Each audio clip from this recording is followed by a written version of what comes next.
Your investigation is very wrong.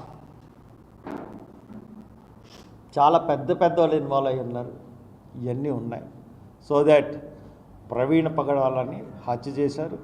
ఇంకా చాలామందిని పాస్టర్ని హత్య చేయడానికి పూనుకోబోతున్నారు. డెఫినెట్గా సెక్యులర్ వాదులందరూ కూడా ప్రొటెస్ట్ చేయాల్సిన అవసరం ఎంతైనా ఉంది. రేపు ఈస్టర్ పండుగ రాబోతుంది. ఆంధ్రప్రదేశ్ తెలంగాణలో ఉన్న సమాధుల దొడ్డి దగ్గర ప్రవీణ్ పగడాల ఫోటో పెట్టి అక్కడ ఆయనకి కొవ్వొత్తులు పెట్టి నివాళులు అర్పించండి. ప్రతి వాళ్ళు మీరు ఫ్లెక్స్ వేసుకోగలరు. ఒక ఫ్లెక్స్ చేసి బోర్డు పెట్టి నివాళులు అర్పించండి.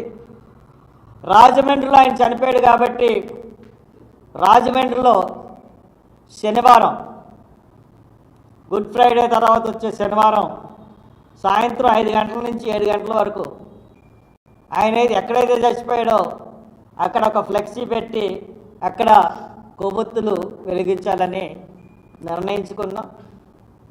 మీకు ఎవరికి వీలైతే వాళ్ళందరూ రండి. ప్రవీణ్ పగడాలది హత్య అని అనుకుంటే మీరు రండి.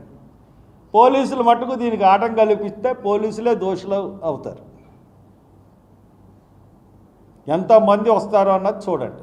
ఇప్పటికీ అదొక టూరిస్ట్ స్పాట్ కింద ఈ రోజుకి వెళ్ళి అక్కడ ఆగి చూస్తూ ఉన్నారు. సో దట్ శనివారం అందరూ రండి.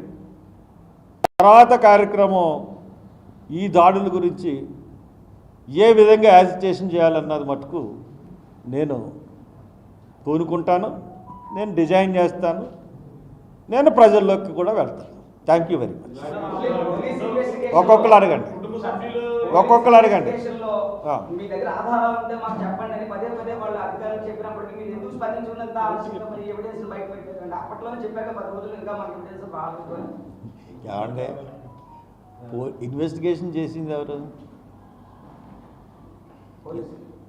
పోలీసులు పెట్టాలా, నేను పెట్టాలా? నా దగ్గర ఆధారాలు వాళ్ళకు ఉంటాయండి. నేను అదే హత్య అని నమ్ముతున్నాను.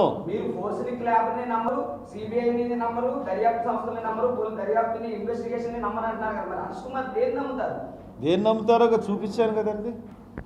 నేను చూపిస్తున్నాను కదా. నేను ప్రతిదాన్ని రాతపూర్వకంగా మీకు పెట్టిన ప్రతిదీ మీకు పంపిస్తాను. కేసు ఎలా పెట్టారు, కేసులు ఎలాగున్నాయి, ఏంటి, ఎందుకు చంపారు, మోటివ్ ఏంటి, మోటివ్ని ఎస్టాబ్లిష్ చేసి చెప్తున్నాను కదా. ఉండొచ్చు, బట్ ఇదంతా కూడా నేను రిటర్న్గా స్టేట్ గవర్నమెంట్కి ఇస్తాను. నేను స్టేట్